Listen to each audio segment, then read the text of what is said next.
Okay, so I'm just redoing this. I did it with the fan on initially, and it was a bit too loud, so I decided to just turn it off. So what I'm gonna do here is on my channel, I've been performance testing, and by performance testing, I really mean 4K 60 video rendering. And what I've been doing is I've been taking a 1080p clip, a two, oh sorry, a 2 gig 1080p clip, up-resing it to 4K at the highest bit rate, and seeing how fast each phone that I have can do. I performance tested the V60 versus the iPad Air over there, mainly to test how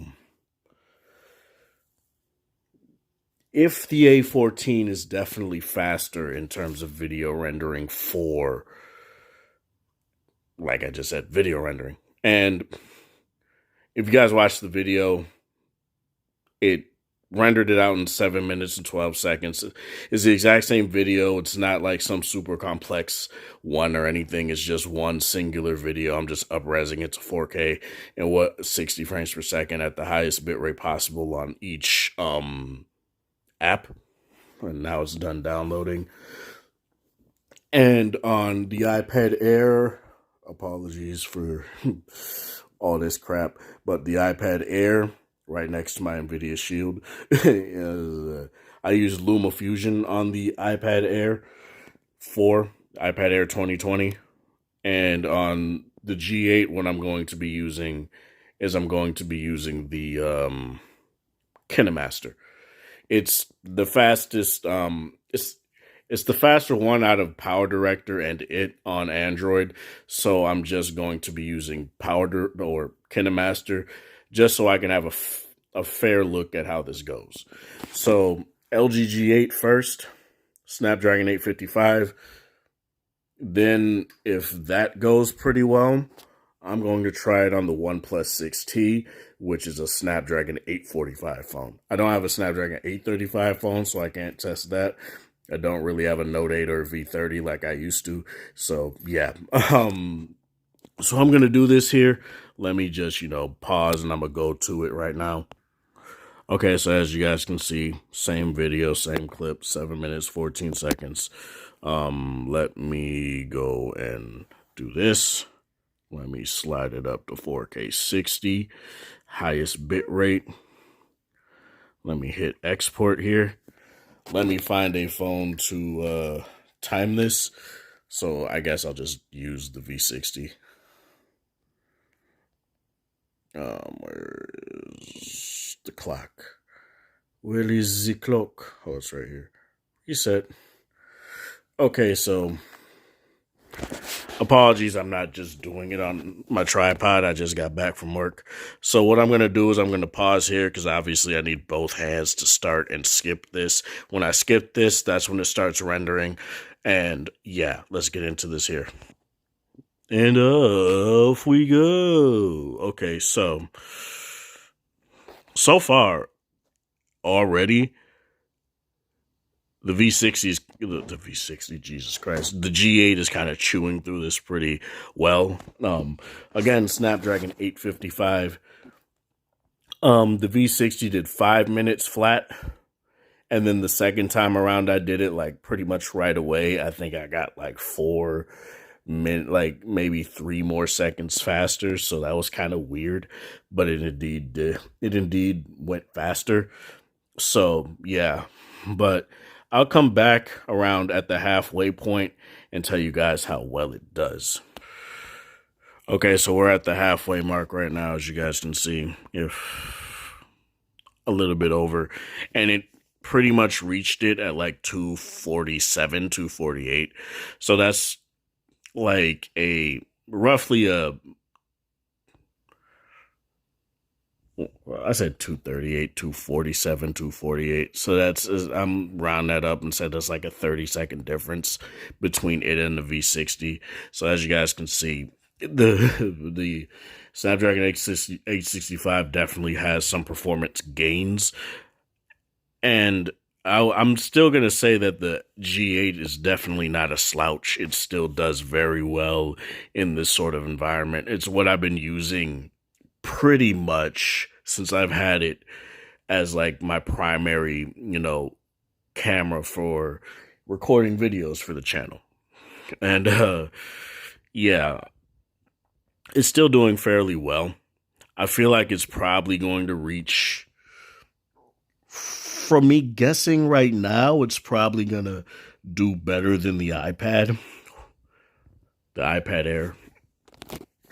Um so yeah, that's fairly good, I guess. That's pretty much that's kind of what I expected, to be honest.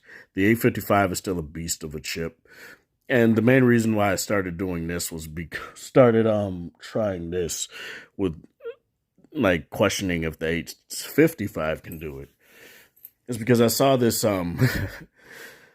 this video, I saw this post, this article where, of course, it was like in an Apple blog where they were saying, the new Snapdragon chip benchmarks slower than the is slower than the A13, right?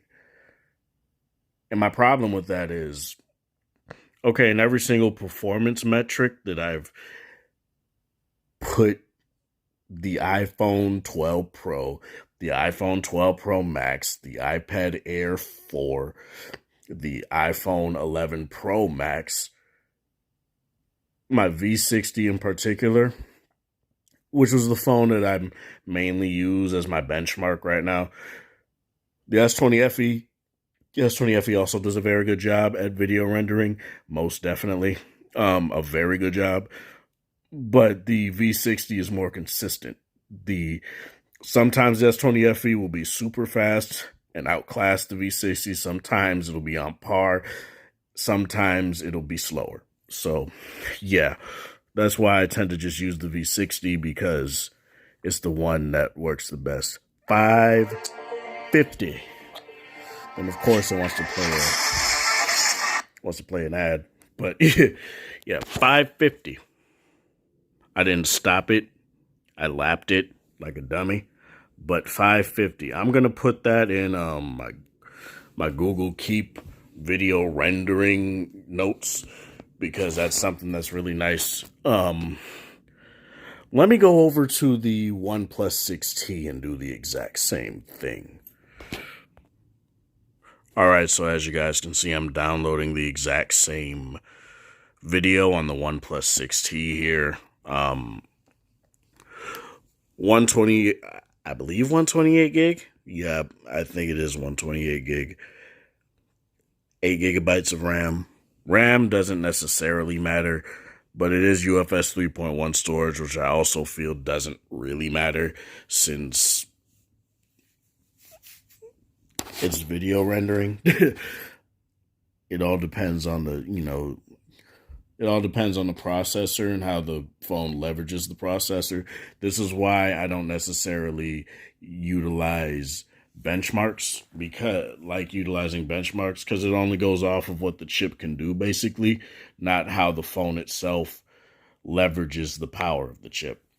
So that's the main reason why I just keep saying that benchmarks aren't the be all end all in terms of saying what phone performs better, because it's just not true. It really isn't. Like, I never understood it, especially back in the days of basically a lot of manufacturers just cheating the system. Like, OnePlus used to do it, Samsung used to do it. Like, when people did stuff like that, that's when when these companies used to do stuff like that, that's honestly when I said, you know what, I don't really trust benchmarks anymore. I'm kind of done believing in them. And that's when I started, relating stuff to real world performance, because there was stuff like, say, people would always say stuff like, the Samsung could do more stuff, but it was always laggy, right? And even up to like the Note 8 and V30, they both had pretty much the same specs all around. Like, except I think, yeah, the Note 8 had 6 gigs of RAM and the V30 had 4 gigabytes of RAM, I believe. And the I keep doing this, V30 honestly would just smoke it in a lot of different metrics. And it would just be overall smoother and it didn't feel bad at all to use.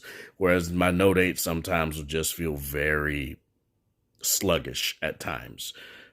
So, like I've been saying and like I've been showing you guys here, you can't just go off of just basic numbers, especially when it comes to phones. Benchmarks aren't the same on smartphones like they are on PCs, PC hardware, like GPUs and stuff like that.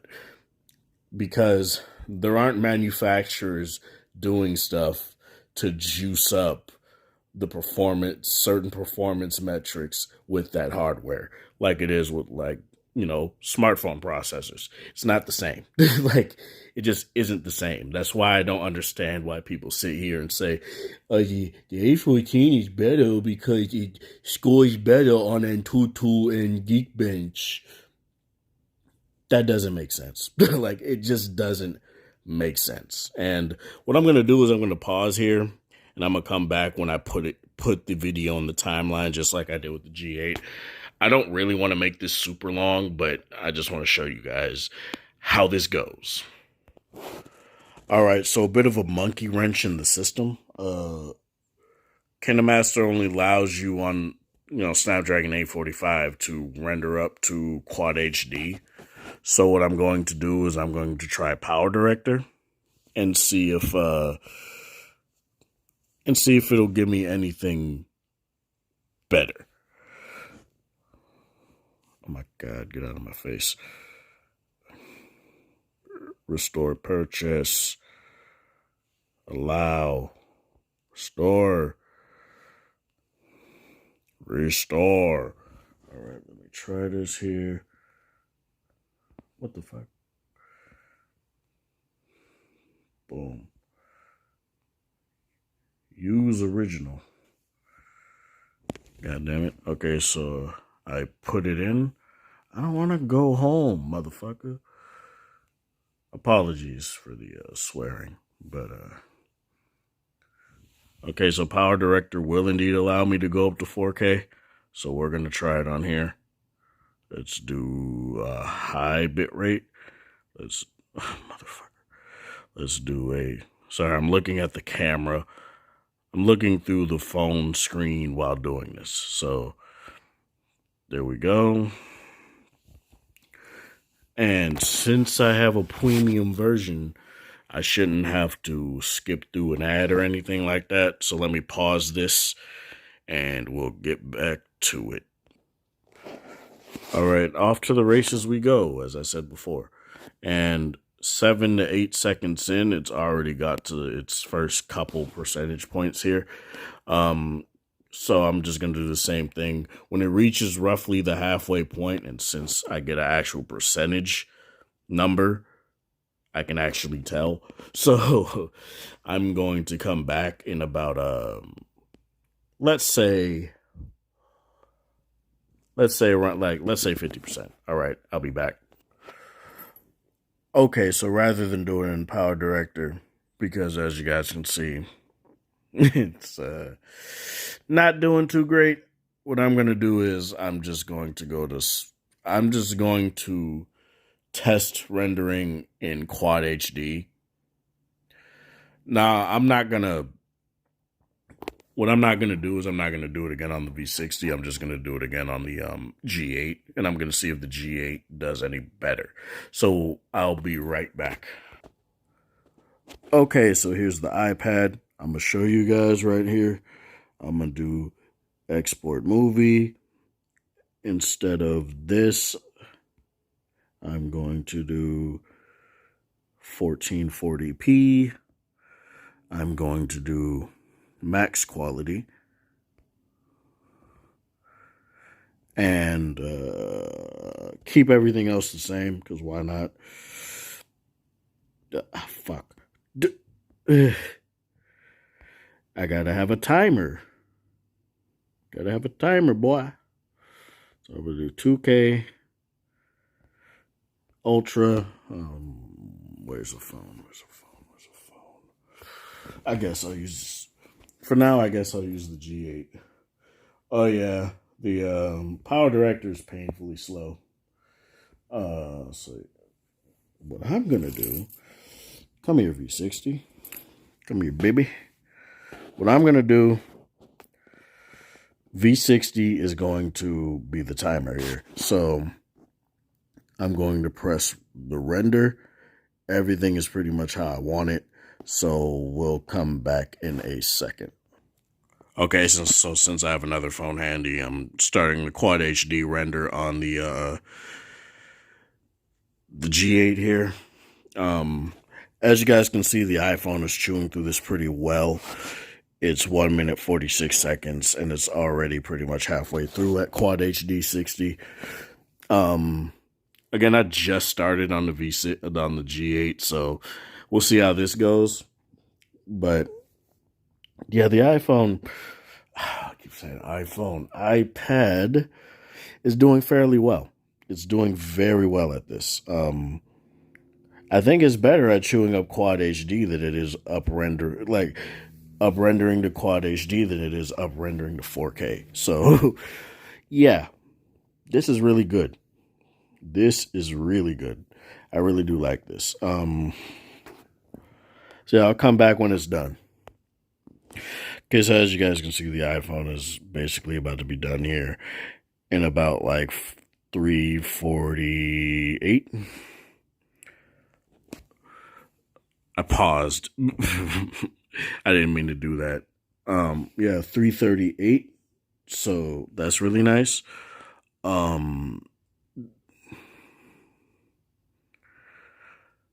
Yeah, seeing this is where I don't know what it is about LG phones and chewing up 4K video in particular, but it chewed up the video faster in 4K than it's doing in Quad HD. It's kind of weird.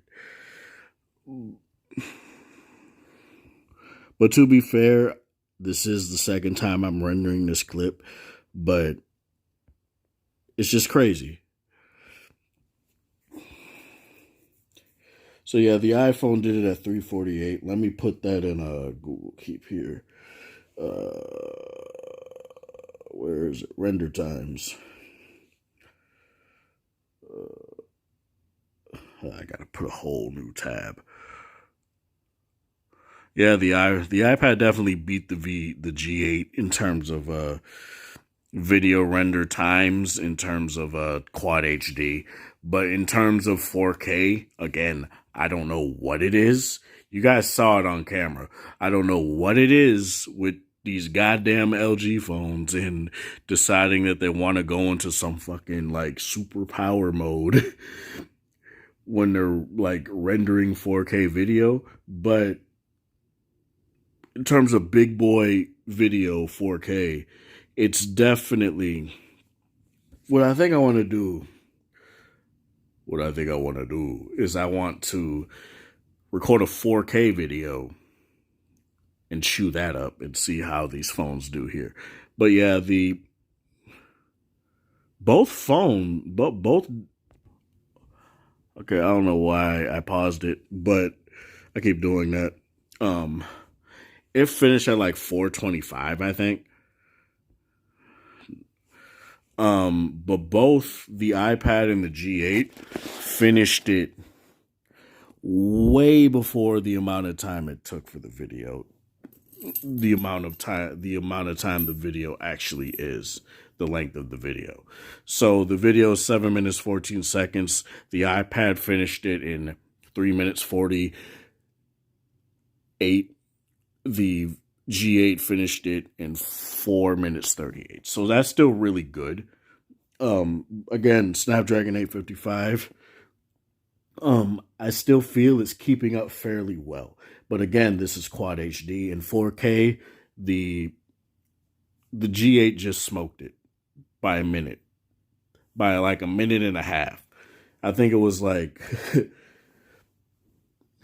think it was like 6 minutes and like, how did I forget? I'm gonna just have to look earlier in the clip, but you guys saw it. It smoked it. So what I'm gonna do now, I really didn't want to make this long, but what I'm gonna do now is I'm going to switch to the 6T and see how long that takes. So where is it? Boom. As you guys can see, I looked at the things as like how large it could go as quad HD. How much it could go up to is quad HD. So what I'm going to do here is go up to quad HD, go all the way up to 60, ultra high megabit rate. God, all these devices. Wait, what was the time again?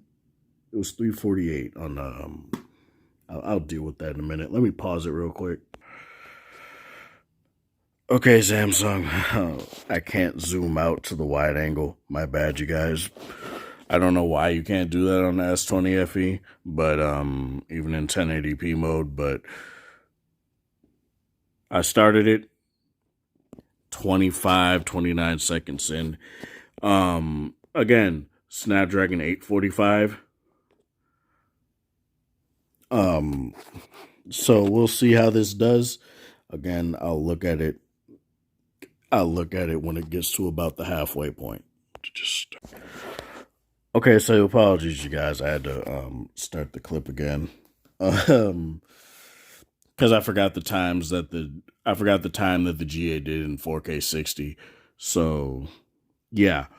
So far in Quad HD 60, the 6T is not faring all that badly, mind you. But it's probably going to reach like 5 minutes 20, which is not terrible. It's still faster than the length of the clip itself. So that's really nice. So yeah, that's not a bad thing at all. But as you guys can see, we're getting up to that point. And this is going to be the last test I do. Jesus Christ. 524. So that's nice. 524. I have Marvel Contest of Champions already. So yeah, 524. OnePlus 6T. Quad HD 60 frames per second video rendering. 5 minutes 24 seconds. That is still very good. All these phones, all these devices still do very good. In terms of Quad HD rendering, the iPad does better than all of them in terms of 4K video rendering. LG, again, for whatever reason, I don't know what they do to make their phones just chew 4K 60 frames per second video better than the rest. More consistently as well, too. But it just does. It's very weird. But, yeah. So G8 was 5 minutes 50. 5 minutes 50 in terms of 4K. 60 frames per second. So that's really good. Again, the entire point of this video was to show you guys that the G8, in particular Snapdragon 855, one, can still perform, and two, can outperform the A14 in terms of video rendering. It still is a very good beast of a phone or of a chipset. Again, this isn't me trying to be like, oh, the A14 is a trash chip. It's definitely not a trash chip by any means necessary. But in terms of warmth, the iPad definitely got a bit warm. The G8 is warm too. 6T is notorious for how warm it gets. It's a very warm phone. V60 gets warm after like a couple video renders. Obviously it's going to warm up. You're stressing the GPU. You're stressing the processor, so it's going to be doing that. But in terms of, say, overall, that kind of hurt. Ooh, that hurt. In terms of stressing the processors,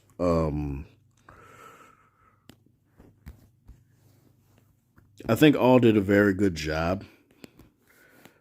The iPad Pro, I think if anything, I would probably just render stuff up to Quad HD if I want faster video rendering times. But if anything, what I might do is start recording in 4K and just downsampling it to maybe 1080p. You'll still get that crisper image and it'll still look nice overall. So, in terms of all these, like I said, really good job. Really good job. The V60 is still the one. She's still the one. The G8 is no slouch either. The 6T could do better. Could have been better, but I still feel it does a very good job. The iPad does a very good job. The S20 FE also does a very good job.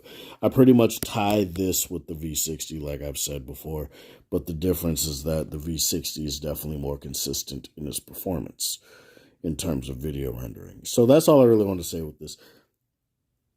This is part of the thing, guys, for watching Extra Support. Let me know in the comment section below what you guys feel about this. Have a good one.